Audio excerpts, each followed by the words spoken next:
Welcome to Coffee Hour. I'm Jackie. And I'm Christina. Grab your favorite mug and get cozy. We're starting week 4, and honestly, this week might be a little bit tender, but in a good way. But first, tell us about what you're drinking this morning, and tell me about your favorite mug.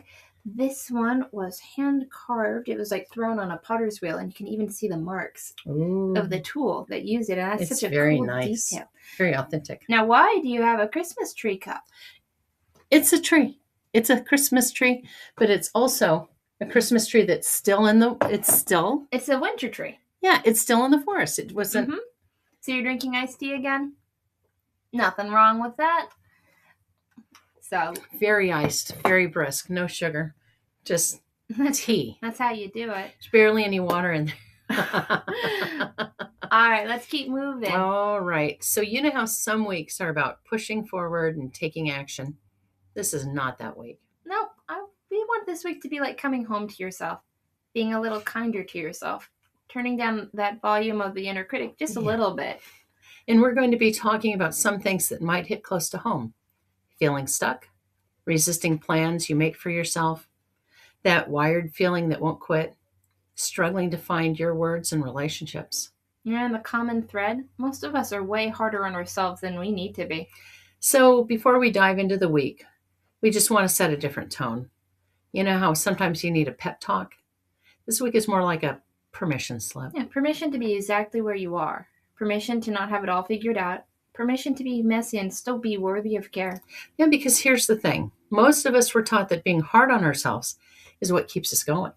Like self-criticism is motivating. But it's not. It's exhausting. Honestly, it doesn't even work. And that's what this week is really all about. Learning to be a little gentler with yourself. So let's just give a taste of what's coming without making it heavy. Oh, Monday we're talking about the feeling of being too broken to change. You know, that voice that tells you you've tried everything and nothing works? Yeah, we're going to challenge that one gently. Yeah, Tuesday is about why planning can feel so restricting. Like you make a plan and immediately want to rebel against it, even though it's your plan. I feel so seen right now. I know you do. I've seen you make plans, hang up the phone and say, oh, who would do that? Oh, that was me. Is it too late to cancel? Yeah. It is. Wednesday, we're looking at that can't calm down feeling. So when your nervous system's just stuck in high gear. And Thursday, we're in the relationship domain, talking about communication, not the big dramatic stuff, just that everyday struggle of finding your words and using your voice. On Friday, we're wrapping up with self-compassion, which is really just learning to talk to yourself the way you talk to somebody you actually like. You talk so many times, people's self-talk is mean. Like you would not talk to your enemy the way you talk to yourself. That shouldn't be revolutionary, but it kind of is. So here's what we've noticed. A lot of us walk around believing that being hard on ourselves is what kept us going. Like self-criticism is motivating. But it's not. It's exhausting. Mm-hmm. And neurologically, shame and criticism actually shut down the parts of your brain you need for growth and change. So being mean to yourself is literally counterproductive.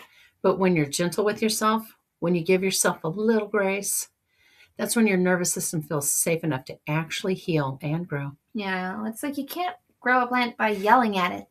You've got to get it water, sunlight, good soil, gentle conditions. And the same with you. You need gentle conditions to grow. And sometimes it starts with talking to yourself a little more kindly. Especially when things feel hard. Yeah. Here's what happens when you're chronically harsh with yourself. Your nervous system stays in threat mode. Your amygdala is constantly activated and your cortisol stays elevated and your body thinks you're under attack. From yourself. Ouch!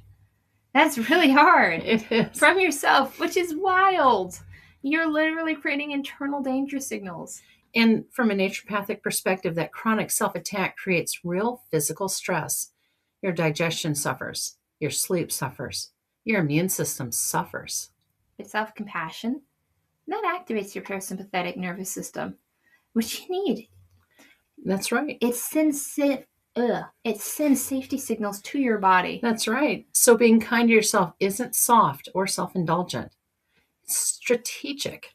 It's how you create the conditions your body needs to heal. Yeah. And honestly, it's how you create the safety your nervous system needs to try new things, to risk, and to grow. Because you can't grow when you're terrified of your own judgment. Mm-hmm. So here's what we want to invite you into this week.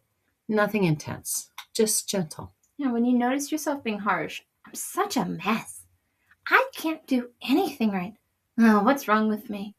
Just pause. You don't have to fix it or force yourself to think positive.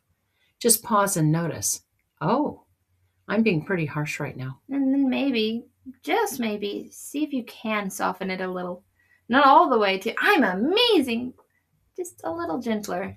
Like instead of, I'm such a mess, maybe, I'm having a hard time right now. Instead of, I can't do anything right. Maybe, this particular thing is hard for me. You're not lying to yourself. You're actually being more accurate and a lot kinder. That's really the practice this week. Just noticing when you're harsh and seeing if you can be a little softer. With yourself, with your body, with your pace, with your voice. Here's the thing, you don't have to be good at it. You don't have to do it perfectly. The goal isn't perfect self-compassion. The goal is, hey, even 1% more gentleness than yesterday. We'll take it. That's right. That's it. So, here's what we know to be true. You're doing better than you think you are. You really are. Honestly, I guarantee you there are things that you do easily that you don't even notice that you would be surprised is hard for so many people. Right. And the fact that you're here, showing up, trying to grow, that counts for so much. It does. You don't have to be perfect at any of this. You don't have to master self-compassion or nail every practice or get it right. You just have to be a tiny bit gentler with yourself than you were yesterday. That's right. That's it. That's a whole assignment, and we're going to walk it through with you. Right. One day at a time, one small practice at a time. That's right. You've got this. Yeah. And even if it feels like you don't, you're still worthy of kindness. Especially when it feels like you don't. Okay, we'll see you later. All right. Have a gentle week.